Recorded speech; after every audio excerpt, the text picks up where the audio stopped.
शिक्षा विभाग की महत्वपूर्ण खबरें प्रस्तुत हैं और इसमें सबसे पहली खबर है प्रधानाध्यापक की सहायता से प्रेरणा साथी का चयन किया जाएगा।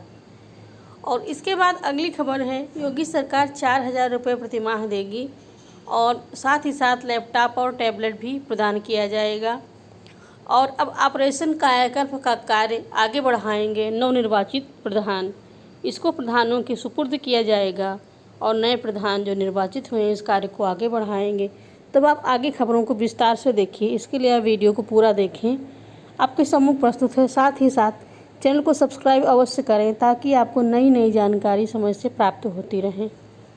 प्रयागराज बेसिक शिक्षा विभाग की ओर से कोरोना संक्रमण के दौर में परिषदीय स्कूल में ऑनलाइन पढ़ाई की तैयारी तेज हो गई है। महानिदेशक स्कूल शिक्षा के निर्देश पर ई पाठशाला की नई श्रृंखला शुरू हो रही है और ई पाठशाला में हर रविवार सुबह 10 बजे शुरू होगी। इस दौरान व्हाट्सएप के जरिए छात्रों को कुछ शिक्षण सामग्री भी भेजी जाएगी। ई पाठशाला में होमवर्क के लिए वीडियो या फोटो बच्चों को भेजनी होगी। ई पाठशाला को सफल बनाने के लिए प्रेरणा साथी बनाए जाएंगे। प्रेरणा साथी उन्हीं को बनाया जाएगा जिनके पास स्मार्टफोन होगा और वह अपने आसपास के बच्चों को शिक्षण सामग्री व्हाट्सएप के जरिए उपलब्ध कराने में रुचि लेंगे। बीएससी संजय ने बताया कि प्रेरणा साथी विद्यालय के प्रधानाध्यापक की सहायता से बनाया जाएगा। कोरोना के चलते निराश्रित बच्चों के लिए योगी सरकार ने बहुत बड़ा कदम उठाया है और बच्चों की देखभाल करने वालों को सरकार 4,000 रुपये प्रतिमाह देगी। स्कूल या कॉलेज में व्यावसायिक शिक्षा ग्रहण कर रहे बच्चों को निःशुल्क लैपटॉप व टैबलेट दिया जाएगा। बच्चियों की शादी के लिए भी 1 लाख रुपए की धनराशि दी जाएगी। मुख्यमंत्री योगी आदित्यनाथ ने निराश्रित बच्चों के लालन पालन, रहने, शिक्षा समेत अन्य सुविधाएं देने के लिए शनिवार को उप मुख्यमंत्री बाल सेवा योजना की घोषणा की है और जल्द ही इस योजना को कैबिनेट से मंजूरी दिलाकर लागू किया जाएगा। सीएम ने कहा कि इस योजना में ऐसे बच्चों के पालन पोषण व रहने के साथ ही साथ बड़े होने पर शिक्षा और शादी की व्यवस्था भी की गई है। योजना का क्रियान्वयन महिला कल्याण विभाग द्वारा किया जाएगा। तो इस प्रकार ये बहुत बड़ी राहत की खबर होगी और इसके दायरे में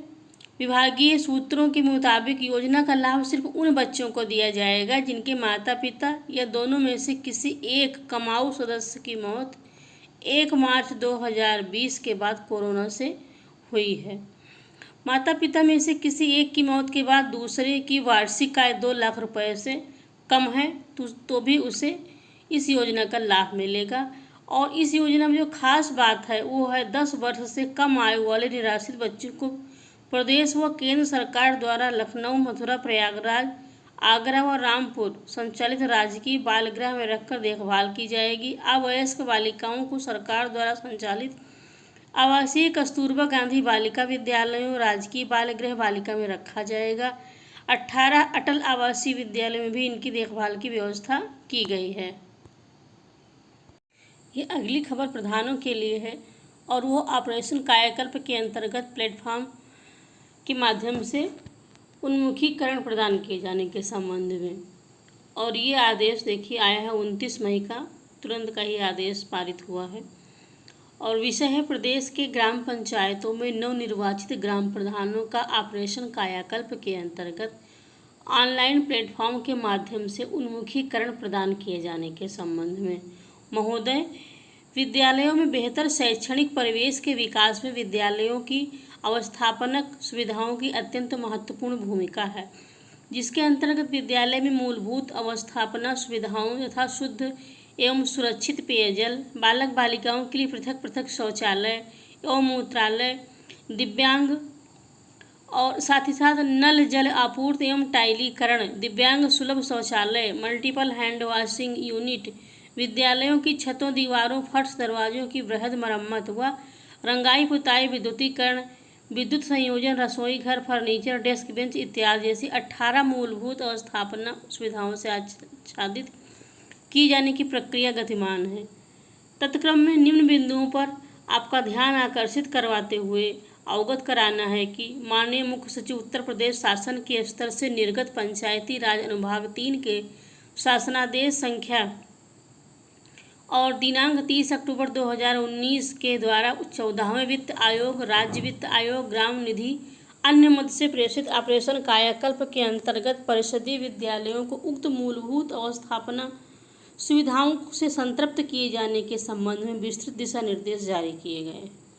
पंचायती राज अनुभाग 3 के शासनादेश संख्या और दिनांक 18 अगस्त 2020 द्वारा पंचम राज्य वित्त आयोग की संस्तुतियों के अंतर्गत संक्रमित धनराशि के अंश का वितरण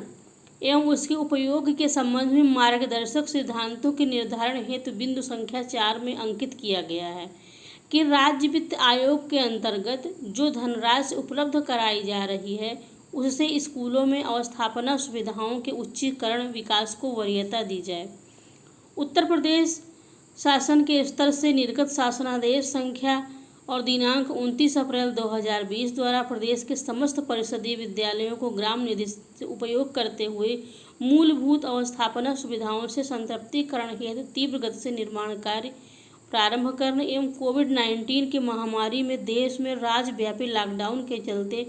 स्थानीय स्तर पर प्रवासी मजदूरों श्रमिकों को रोजगार के अवसर उपलब्ध कराने के संबंध में भी विस्तृत दिशा निर्देश जारी किए जा चुके हैं। प्रदेश की ग्राम पंचायतों में नवनिर्वाचित ग्राम प्रधानों द्वारा शपथ ग्रहण के पश्चात पदभार ग्रहण कर लिया गया है। साथ ही साथ यह भी उल्लेखनीय है कि ग्राम पंचायतों में मौजूद परिषदीय विद्यालय किसी भी ग्राम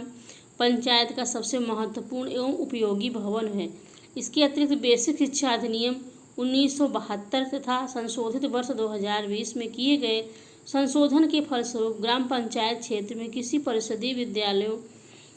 का स्वामित्व ग्राम पंचायतों में निहित है, जिसके रखरखाव की जिम्मेदारी भी ग्राम पंचायत की है। उल्लेखनीय है कि इन ग्राम पंचायतों में अवस्थित परिषदीय विद्यालयों में उसी ग्राम पंचायत के बच्चे शिक्षा प्राप्त करते हैं, इसलिए विद्यालय अवधि में मूलभूत अवस्थापना सुविधाओं की व्यवस्था किया जाना भी ग्राम पंचायतों से अपेक्षित है, जिससे ग्राम पंचायत के निवासी बच्चों को सुरक्षित एवं स्वच्छ बेहतर शैक्षणिक परिवेश उपलब्ध हो सके। और जैसा कि अवगत है कि कोविड-19 देशव्यापी महामारी के कारण गतिमान राज्यव्यापी लॉकडाउन के शिथिल होने के पश्चात विशेषकर ग्राम पंचायतों में अवस्थापना संबंधी विकास कार्यों को प्राथमिकता के आधार पर किया जाएगा एवं स्थानीय स्तर पर विभिन्न कल्याणकारी एवं लाभार्थी परक योजनाओं जैसे मनरेगा, ग्राम पंचायत विकास योजना इत्यादि के अंतर्गत बृहद स्तर पर रोजगार के अवसरों को भी सृजित किया जाएगा। इस प्रयोजन हेतु ग्राम पंचायतों में अवस्थित परिषदीय विद्यालयों की अवस्थापना सुविधाओं को बाल मैत्रिक अभिगम्यता एवं दिव्यांग सुलभता के साथ विकसित किए जाने हेतु बृहद स्तर पर कार्य किया जा सकता है, जिस हेतु प्रदेश के समस्त नवनिर्वाचित ग्राम प्रधानों को ऑनलाइन प्लेटफॉर्म या गूगल मीट, जूम वेबिनार इत्यादि के माध्यम से प्रत्येक विकासखंड स्तर पर उन्मुखीकरण सत्र आयोजित किया जाना है। ये कार्यशालाएं नवनिर्वाचित प्रधानों को ऑपरेशन कायाकल्प से संबंधित विभिन्न रणनीति, प्रयासों एवं परिणामों से अवगत कराने के साथ साथ उनमें ऑपरेशन कायाकल्प के प्रति एक नई ऊर्जा का संचार कर सकेगी। ऑनलाइन उन्मुखीकरण के दौरान प्रयुक्त की जाने वाली प्रशिक्षण सामग्री यथा समय सारणी, प्रस्तुतिकरण, लघु फिल्म इत्यादि पृथक से संलग्न किया जा रहा है। अतः आपसे अनुरोध है कि खंड विकास अधिकारी एवं खंड शिक्षा अधिकारी के संयुक्त नेतृत्व में शासन के इस महत्वाकांक्षी कार्यक्रम ऑपरेशन कायाकल्प से संबंधित विकासखंड स्तरीय उन्मुखीकरण कार्यक्रम के ऑनलाइन आयोजन किए जाने एवं संबंधित विकासखंड के समस्त प्रधानों के साथ साथ समस्त पंचायत सचिव, विकास सहायक, विकास अधिकारी पंचायत को भी प्रतिभाग किए जाने संबंधी आवश्यक निर्देश निर्गत करते हुए समस्त कार्यवाही अपने कुल मार्ग निर्देशन में अंतर्विभागीय समन्वय के साथ संपन्न कराने का कष्ट करें। और भवदी विजय किरण आनंद महानिदेशक स्कूल शिक्षा का आदेश है और इसकी प्रतिलिपि निम्नलिखित को सूचनार्थ एवं आवश्यक कार्यवाही हेतु प्रेषित की जाएगी। निजी सचिव बेसिक शिक्षा उत्तर प्रदेश शासन, माननीय मंत्री जी के अवलोकनार्थ अपर मुख्य सचिव बेसिक शिक्षा विभाग उत्तर प्रदेश शासन, अपर मुख्य सचिव पंचायती राज विभाग उत्तर प्रदेश शासन, सचिव बेसिक शिक्षा उत्तर प्रदेश शासन, समस्त मंडलायुक्त समस्त मंडल उत्तर प्रदेश,